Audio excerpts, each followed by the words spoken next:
زيادة رواتب الرعاية الاجتماعية إلى 420 ألف دينار. هسه راح أوضح لكم وش وقت راح تصير الزيادة، وأيضا تخصيص أموال زيادة إلى رواتب المتقاعدين. السلام عليكم متابعين الكرام، تحياتي لكم جميعا. قبل لا أبدأ الفيديو نحب نصلي على محمد عليه أفضل الصلاة والسلام. أولا، تخصيص أموال زيادة رواتب المتقاعدين ستكون قريبا وليس لها علاقة بالموازنة. أما بخصوص زيادة رواتب الرعاية الاجتماعية 420 ألف دينار، هسه راح أوضحها لكم بالتفصيل الممل.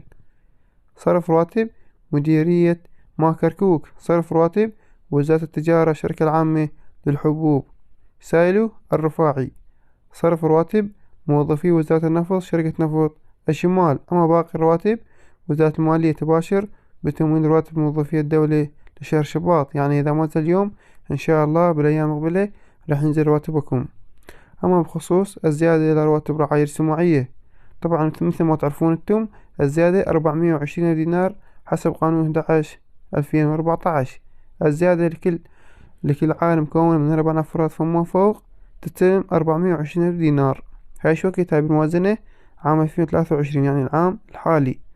أما نفر واحد أو نفرين أو ثلاثة، طبعا الوزارة ما طرقت إيش قد الزيادة لهم، لكن من المحتمل يعني احتمال الزيادة راح تكون من 50 إلى 75.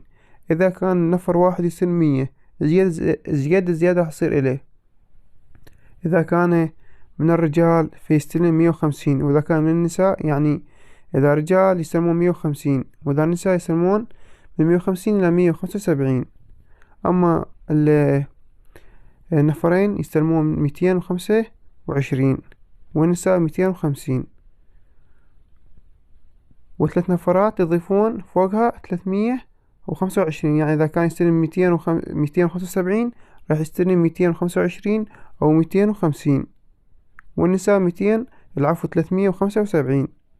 وإذا عالم مكون من 4 نفرات فما فوق راح يستلمون 420 ألف دينار. إلى هنا ينتهي الفيديو.